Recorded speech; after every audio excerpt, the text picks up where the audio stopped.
How does dumping a boring husband for an exciting lover turn into a public DNA test order on your own baby? What happens when the husband you mocked in front of everyone stops arguing, starts taking notes, and lets paperwork speak for him?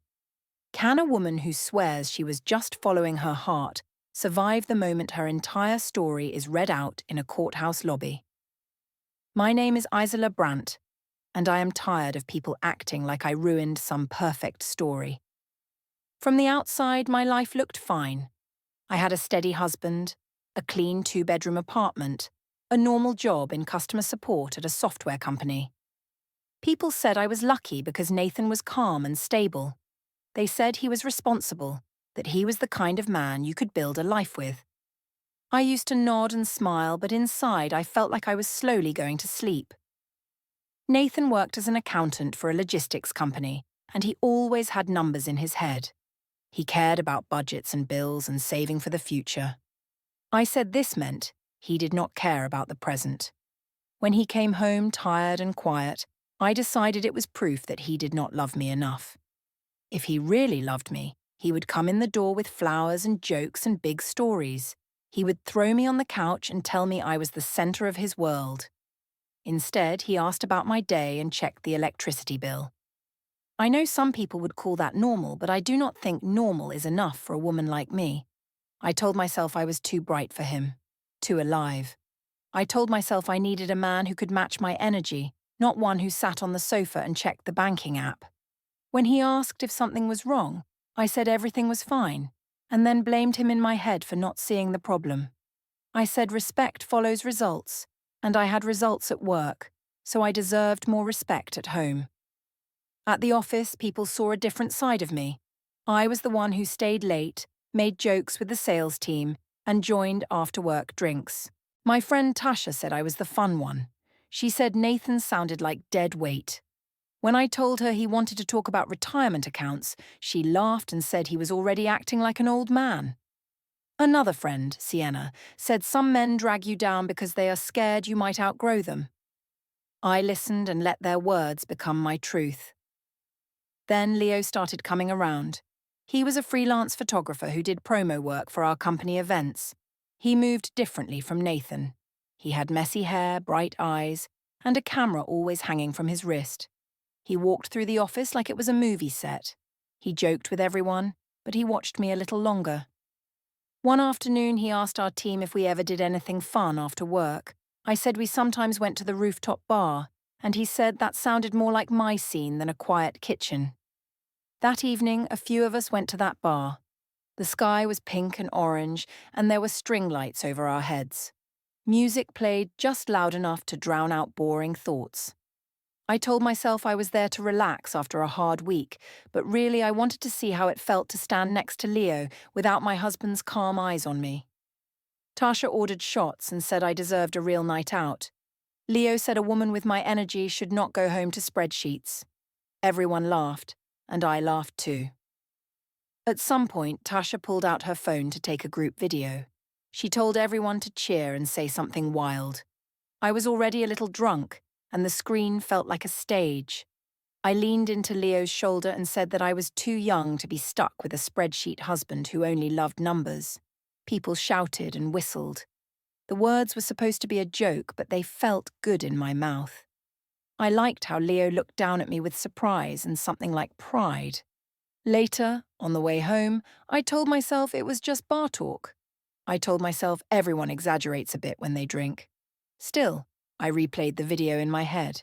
I replayed the moment my body leaned away from the idea of Nathan and toward the idea of Leo. When my phone buzzed with a new message and I saw Leo's name, my heart jumped. He wrote that he had not known I was so unhappy with my boring guy. I answered that he had no idea how lonely I felt. I said a woman can only stay patient for so long. That night, back in our kitchen, Nathan was washing dishes when I came in. He asked if I had fun at the bar. I said it was fine and acted tired. He said he wanted to talk this weekend about how distant I had been. I said he was overthinking and that he always made everything heavy. I watched his shoulders drop as he turned back to the sink. I told myself it was proof that he could not handle my feelings. The truth is, I did not give him a chance. When we went to bed, I lay on my side facing the wall and scrolled through my phone. Leo had sent another message, something about how a woman like me should not have to dim her light. I smiled in the glow of the screen. Behind me, Nathan shifted and asked if we were okay. I said I was just tired from work. He went quiet. The room felt split in two, my half bright with blue light, his half dark and still. As I finally put my phone down, his screen lit up on the nightstand. I saw a calendar reminder flash for a second before it disappeared. It said, Downtown Cafe 10:15 a.m. I assumed it was another boring work meeting and did not care enough to ask. I picked my phone up again and typed out a long message to Leo about how misunderstood I was. The next morning, Nathan was already dressed when I woke up. He was standing by the bedroom window with his phone in his hand. His shirt was ironed, his shoes were on, and his hair was neat. He did not look rushed or stressed. He just looked ready. I asked why he was up so early. He said he had something to do before work and would be back later. His voice was calm, almost flat. I did not like how steady he sounded. In the kitchen, while I made coffee, his phone screen lit up on the counter. I saw the same reminder as the night before, the one that said Downtown Cafe 10:15 a.m. The little alarm label under it said, Meeting, Personal. I rolled my eyes. I thought he was being dramatic and going to some boring therapist or self-help thing. I told myself he was trying to fix himself instead of fixing us. It felt selfish to me, even though now I know how twisted that sounds. When he came home that evening, something about him was different. Usually he would ask a lot of questions if I got home late or if I seemed cold. He would follow me from room to room, wanting to talk until I snapped at him. This time, he watched me take off my shoes and drop my bag on the floor. He asked how work was. I said it was stressful. He nodded, said it made sense, and then just went back to checking his laptop. I waited for the usual questions, the needy tone, the tension. It did not come. He was quiet, but not weak. He was quiet like someone who had decided something. That night in bed, he lay on his back and stared at the ceiling while I scrolled through my phone. He asked if I wanted to talk that weekend about us, not in a heavy way, just to understand what I needed. I said I was tired and that we always had the same conversation. He said he did not want to argue, that he would listen if I ever decided to be honest. That word, honest, annoyed me. I told myself he was trying to guilt me. I turned away from him and texted Leo that my husband was acting cold and strange. At the office, my world felt very different. Tasha asked how things were going, and I told her Nathan was now in some phase where he acted like a calm guru. I said he was refusing to fight because he wanted to punish me. She laughed and said some men become robots when they know they are losing you. She told me again that I was too much for him, that I needed someone who understood me. When I mentioned Leo, she wiggled her eyebrows and said he was clearly into me and that I should stop pretending I did not see it. Around lunch, my phone buzzed again and again. At first, I thought it was Leo, but it was our group chat. People were tagging me in a video from the rooftop bar. Someone had posted the clip where I leaned on Leo and called Nathan my spreadsheet husband. There were laughing emojis, fire emojis, comments about how savage I was. I told myself it was funny, that it was just a joke. Deep down, I knew it was not just a joke anymore, but I pushed that feeling away. Soon after, my manager came by my desk and asked if I could come to the small glass meeting room. He said we needed a quick word. My stomach tightened, but I smiled like nothing was wrong and followed him. Inside, he closed the door and said people had seen a video of me calling my husband names while mentioning my job and our company event. He said some clients followed our staff on social media and that this kind of drama could look bad. I tried to laugh it off and said my marriage was complicated. He said he did not want details, just more care. I walked out feeling attacked and blamed Nathan in my head. If he had been exciting enough, I would not be in this mess, I told myself. That night, I decided I was done pretending. If Nathan wanted to act calm and above everything, then fine. I would be the one to make a move. I met Leo again for drinks after work. He asked if things at home were getting better. I told him I was basically already done with Nathan. I said Nathan made me feel small, like a checklist item. Leo said any man who did not worship me was an idiot. I liked hearing that. I let myself imagine a new life, one where I walked into bars on his arm and did not have to answer to anyone. When I went back to the apartment, Nathan was sitting at the table with his laptop, but there was less stuff in the living room. Some of his things were in a box by the hallway. I asked what he was doing. He said he was just making things simpler and giving us space. He said he did not want to follow me around anymore, asking what was wrong. He said I already seemed half gone. I felt a flash of panic, but I called it anger instead. I told him he was giving up too easily.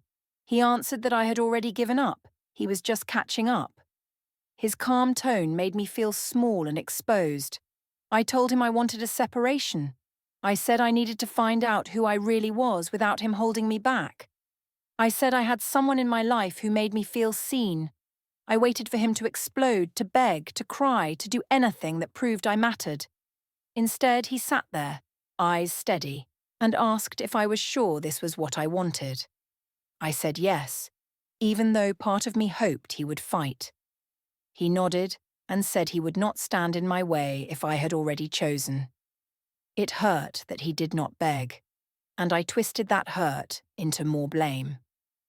I pulled out a suitcase and started throwing clothes into it. In the kitchen, while I looked for a water bottle, my eyes landed on the fridge calendar. There, written in his neat handwriting, was a new red circle. Next to it, in small letters, it said, Harbour Office, 3:05 p.m. I asked what that was. He said it was just something he needed to take care of. He did not offer details. I snapped that he was being secretive now. He said everyone was allowed some privacy. Then he went to the bedroom and started folding his shirts in perfect lines, like he had all the time in the world. I wheeled my suitcase to the door, heart beating fast, telling myself I was stepping into my real life at last. Behind me, the apartment felt less like home and more like a stage we had already used up. Nathan did not chase me into the hallway. He just said he hoped I would be honest with myself, if not with him. I did not answer. I walked down the stairs and texted Leo that I might come stay with him for a while. I told myself this was freedom, not running away. I did not move in with Leo right away. At first, I stayed some nights at his place and some nights back at the apartment. I told myself I was being fair to Nathan, giving him time to adjust, but really, I was just keeping my options open. Leo's place was small and messy, full of camera gear and takeout boxes. It felt exciting for a weekend, but heavy on a Monday. The apartment with Nathan felt too quiet, but it was clean and familiar. I liked having both. One afternoon when I came back to pick up more clothes, the apartment felt different. The hallway was tidier, and some of the shelves seemed emptier. When I walked into the bedroom, half of Nathan's clothes were gone. I found them hanging in the guest room instead. His cologne and watch were on the dresser in there, not on our usual nightstand. I asked why he moved. He said it was easier since I came and went at random hours. He said he did not want to disturb me. I told myself he was being dramatic and childish. I said only someone who wanted attention would move into the guest room. In the living room, his wallet and keys were no longer in the bowl by the door. They were lined up on the desk next to his laptop. A neat stack of envelopes sat there too. When I reached for one, he stepped in and said he would handle the mail. He said it was mostly boring things like bills and statements. I told him he was acting secretive and controlling. He answered that he was just being organized and that it took pressure off me. His calm face annoyed me more than if he had shouted. On the small desk by the window, there was a thin binder labeled Household. It looked like the usual folder for bills, but when I picked it up, it felt heavier than normal. There were more plastic sleeves inside, more pages than just water and internet bills. Nathan came over and took it from my hands. He said he was sorting things so we could both see what we had. He said it made sense now that I might not live there much longer. He spoke like a person planning a move, not like a man afraid of losing me. That scared me more than I wanted to admit. I told myself he was playing games to make me feel guilty. I went right back to the story I had built in my head. I said he cared more about money and folders than about saving our marriage. I said he was trying to hurt me by acting so calm and prepared. Later, when he left the room to take a call, I heard his phone buzz on the table. The screen showed a message thread titled Follow Up. He picked up the phone quickly and walked into the hallway. I could hear his voice low and steady, but not the words. I decided it was proof of his coldness, not a sign of anything else. A few days later, we were both invited to a birthday dinner at a family restaurant. It was for a mutual friend, and there was a long table reserved. I told myself it would be good to show everyone I had moved on. Leo agreed to come. He said he did not like drama, but he also said he was not going to hide. At the restaurant, people were already seated when we walked in. The table was crowded with friends, co-workers, and a few relatives. I saw Nathan sitting near the far end, talking quietly to his brother Joel. I took a seat closer to the middle with Leo on one side and Tasha on the other. There was music playing, plates clattering, and that warm chaos of a busy place. I could feel eyes on us when Leo put his arm on the back of my chair. Tasha said I looked happy, and I said I finally felt like myself. I knew Nathan could hear. I wanted him to. I wanted him to see what he had lost, to feel small and slow compared to the man sitting next to me. At some point, someone ordered a round of drinks and shouted that we should do a toast. A phone lifted near the end of the table. Then another. People started recording. They wanted a funny moment, something to post. My heart sped up because I knew this was my chance. I said I was grateful for new beginnings and for people who actually understood me. I looked straight at Nathan while I said it. Joel shifted in his seat and stared at his plate. Nathan simply watched me, face unreadable. People laughed and clapped, and someone called Leo my upgrade. I did not correct them. I laughed and leaned into Leo's shoulder, letting the cameras catch it. Later, they would watch it again and again, and so would I. When someone at the table asked quietly how Nathan was handling everything, I told them he had always been cold and that he never really supported my dreams. I did not mention the nights he stayed up with me to help me practice work calls, or the weekends he rearranged his plans so I could take extra shifts. Those details would not help my story. After the meal, we walked down into the parking garage under the restaurant. The air was cool and smelled like concrete and exhaust. Echoes of footsteps bounced off the walls. Nathan walked ahead with Joel. I stayed back with Leo, still buzzing from the attention. When Nathan turned to leave in his car, I stepped closer and asked if he enjoyed the show. He said he would not come to more events like this. He said he did not want to be a prop for my new life. His phone vibrated, and I saw the word private on the screen before he turned away to answer. The next day, I went to the supermarket with Leo. We pushed a cart down the aisles, acting like any couple. At the checkout, I saw a neighbor from our building in line behind us. I pretended not to notice. I told Leo loudly that Nathan was my clingy ex, and that he was trying to make things hard just because I had finally moved on. I said he only cared about spreadsheets and now about folders and binders. Leo laughed and told me I deserved better. I felt strong and honest in that moment, like I was claiming my truth. I did not think about how my words sounded to the neighbor, or how they might travel back to Nathan. I did not think about the phone cameras, the laughing group chat, or the calm way he had pulled his things into the guest room. I only thought about the thrill of being the center of the story. I kept telling myself he was the villain, so I did not have to see what I was doing. I started feeling sick in the mornings, but I blamed it on stress and bad sleep. I told myself it was just my body reacting to all the change. I was back and forth between Leo's small messy place and the apartment with Nathan, and my mind never felt still. My period was late, but I pushed that thought away. I said my cycle was weird lately, that it did this sometimes. Still, the idea sat in the back of my head like a small bright light I did not want to look at directly. One day at work, I almost fainted when I stood up from my chair. The room tilted for a moment and Tasha grabbed my arm. She asked if I was okay. I said I had not eaten breakfast. She joked that maybe I was pregnant and laughed, but the word hit me hard. That evening, alone in Leo's bathroom, I stared at a cheap test on the sink. When the second line appeared, my heart jumped and then raced. I felt fear and excitement at the same time.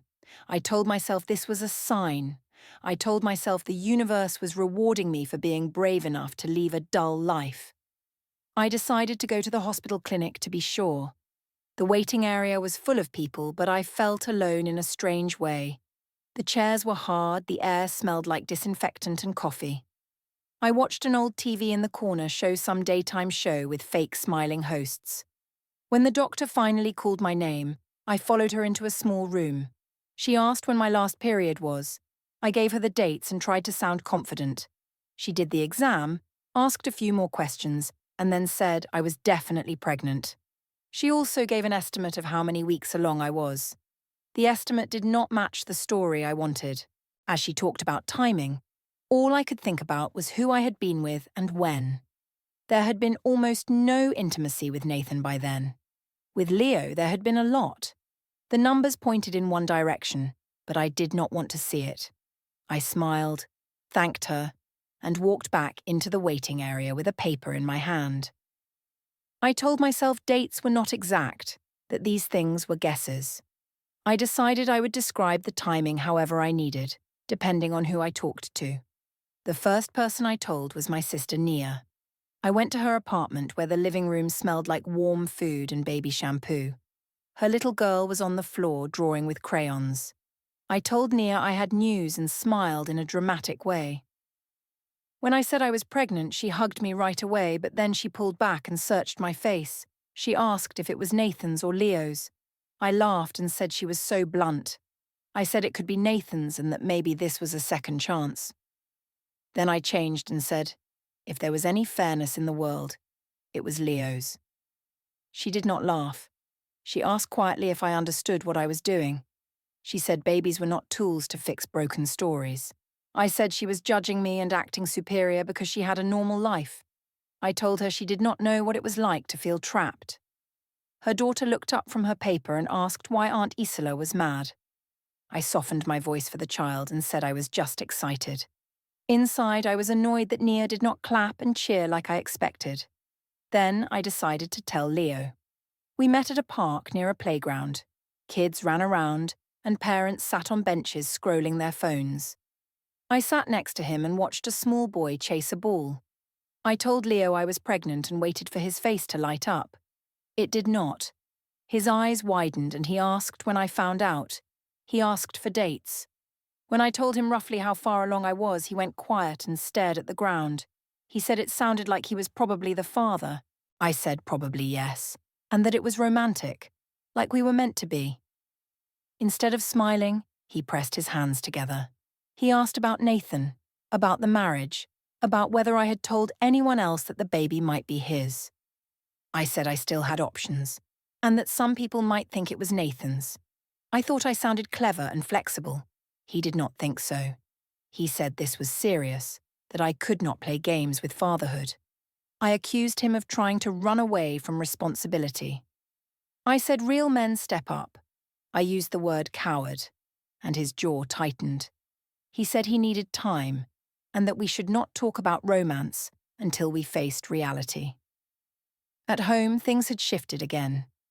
One evening, when I stopped by the apartment, I saw a new red circle on the wall calendar. Next to it, in Nathan's neat writing, it said, Maple Center, 8:40 a.m. There was also a small recurring phone reminder that said, meeting, personal. I joked that he was doing a whole tour of random places. He did not answer the joke. He just said he had appointments and that I did not need to worry. After that, he started spending more time with his parents and his brother. When I asked why he was always over there, he said he needed family around him right now. He also became firmer about limits. He said he would not attend any events where Leo would be present. He said he would not discuss our personal problems in front of friends. He told me if I wanted to talk about the baby, I had to be calm and specific. I said he was trying to control me and make rules like a prison guard. He said he was setting boundaries, not punishments. His phone was always close to him now, always charged, always face down on the table but within reach. If it buzzed with a call labeled private, he stepped into the hallway and spoke in a low voice. Soon there was a Sunday lunch at his parents' house. I went because I did not want them to think I was hiding. Their living room was cozy and smelled like roast chicken. On the coffee table, I noticed 3 binders stacked together. They were labeled home, auto, and bank. The words were simple, but the neat lines of paper inside made my stomach twist. It looked like a plan. I told myself they were just being old-fashioned and organized. Marion smiled at me, but the smile did not reach her eyes. During the meal, everyone talked softly until I cleared my throat and announced the pregnancy.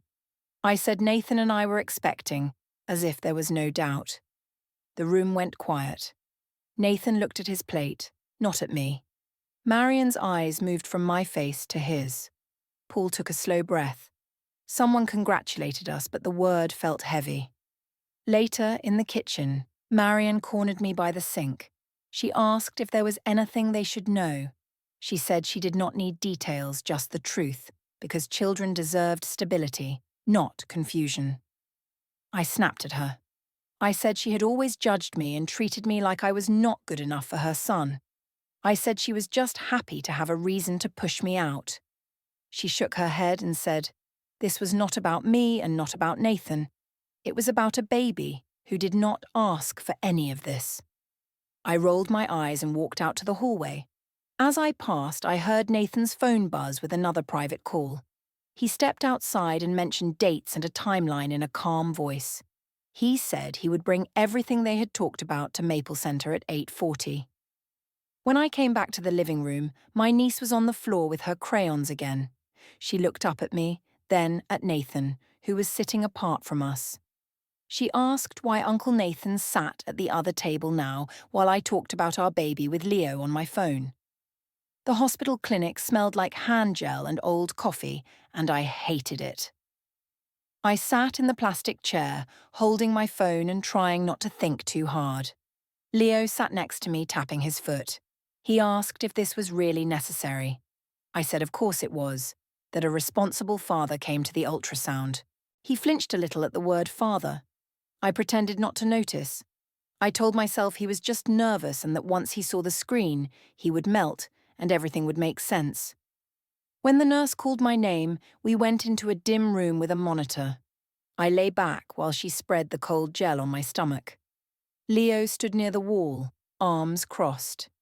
When the blurry shape appeared on the screen, my heart jumped. I felt something real and soft inside my chest. The nurse smiled and pointed out the heartbeat. Then she started talking about how far along I was, about weeks and dates. She repeated the same timing the other doctor had given me before. I saw Leo's face change in the glow of the monitor. He was doing the math. After we left the room, he pulled me into a corner of the hallway. He asked again about the dates with a tighter voice. He said it lined up with when we were together all the time and not really with Nathan. I said those things were not exact, that bodies were weird. He said maybe, but it sounded like he was almost certainly the father. I said that was beautiful, that it meant we were meant to be. He did not smile. He said being the father of a baby with a married woman was not his idea of destiny. We walked down into the parking garage, and the air felt thick. Our footsteps echoed as we moved between the cars. I tried to grab his arm and talk about names and nursery colours. He pulled away and said he needed time. He said I had not even told everyone the truth about him and the baby. He said I was playing with people's lives, turning everything into a story about my feelings. I got angry and told him he was acting like a child. I said real men stepped up. I told him Nathan would never walk away like this. He stopped by his car and looked straight at me. He said maybe Nathan would not walk away, but that did not mean he had to be dragged into my lies. He said if I wanted him to be the father, I had to be honest with everyone, including Nathan and both families. I said he was trying to blame me for everything so he could escape. I used the word coward again. He shook his head, got in the car, and told me he could not do this right now. Then he drove off, the sound of the engine bouncing around the concrete. I stood there in the stale light, clutching my bag and telling myself he would calm down later. At the gym a few days after, I tried to push the worry out on the treadmill. In the locker room, steam clung to the mirrors and women talked over hairdryers. Sienna came up to me with wide eyes. She said she had seen Leo at the rooftop bar with another woman, that he had been very close to her. She said he looked free, like nothing was weighing on him. I laughed too loudly and said men were all the same. I told the room that both Nathan and Leo had failed me, that I was always the one left cleaning up the mess. A couple of women exchanged looks. I pretended not to see. When I went back to the apartment that evening, Nathan was at the kitchen table. The surface on his side was covered with neat stacks of papers, but not in a messy way. Each pile was squared off, each corner lined up. A yellow sticky note near his keys said, "Bring forms." The printer in the corner spat out a blank page as I walked in, and the air smelled faintly of toner. He tore the page off, checked it, and placed it in one of the stacks. On his laptop, a spreadsheet was open with initials and dates. When he noticed me looking, he closed it with a quick tap. I told him he was being weird and secretive. He said he was just organizing things so that, whatever happened, everything would be clear. He asked how I was feeling physically and if the baby was okay. His tone was neutral. I tried to start a fight, saying he did not care about my emotions. He did not rise to it. He just said he was focused on what the baby would need.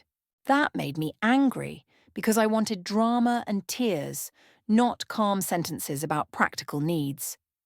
The next day, while he was in the shower, his phone buzzed on the counter. I glanced at it and saw an alarm pop up that said, "Paper drop 1:10 p.m. The words made my stomach twist. I did not know what paper or where he was dropping it, but I knew I did not like that he had a plan that did not include me. Later that week, I saw another calendar reminder when he checked his phone by the door. It said Northside 6:55 p.m, and under it, meeting, personal. After that evening, he changed again. He became extremely calm, almost cold, but in a controlled way. His side of the bedroom was cleaner than I had ever seen it. The guest room looked like a small office now, not just a spare bed. There were no random receipts on the table, no half-open letters. He kept his phone close but never left it lying around. He did not ask me where I was going or who I was with. When I came in late, he simply noted the time and went back to what he was doing. I told myself this was emotional abuse, that he was punishing me with distance. The truth was he had finally stepped out of my storm. Online, I tried to take back the story. I posted about being abandoned while pregnant, about a husband who could not handle a strong woman, about a lover who ran away. I never wrote their names, but everyone knew. I said I was doing everything alone, that I was the victim. People left heart emojis and comments about how brave I was. I clung to those, even as more and more mutual friends stopped reacting. I did not know that Joel was quietly taking screenshots of my posts and saving them. One evening, I walked into the living room and saw a small cloud icon blinking in the corner of Nathan's laptop screen. Next to it, little words said, "File uploaded successfully." A single USB stick lay beside the computer, labeled only with today's date. The stacks of paper from earlier were gone. The shredder in the guest room had that faint, warm smell that comes after it has been used. Nathan asked me if I had chosen a doctor for the baby, if I knew which hospital I wanted. His voice was polite, careful. I snapped at him, said he had not even said he was happy about the pregnancy. He looked at me for a long moment. He said he would make sure the baby was protected and that everything was clear and fair. He said he would not be dragged into public scenes or social media drama anymore. He said he was done arguing about who hurt who and ready to focus on what could be proved and planned. I laughed and asked what that even meant. He closed his laptop, slipped the USB into his pocket, and told me in a steady voice that he would handle everything properly from now on. The courthouse lobby felt too bright, like the lights were judging me. I walked in expecting a serious talk, maybe one more chance to make Nathan see how scared I was. He stood near a bench with his parents, hands folded, face calm. Nia hovered a little behind me, saying we would just listen and keep things civil. I planned a speech in my head about loyalty and how he was abandoning his own baby. Before I could start, a clerk in a plain shirt walked up and said my full name. I said yes, and she pressed a thick envelope into my hands. She said I was being served a petition about parentage and a court-ordered DNA test, and then she walked away. On the top page, I saw my name, his name, dates, screenshots, and the words, determination of paternity. Nathan said the court would decide the truth now, not my stories.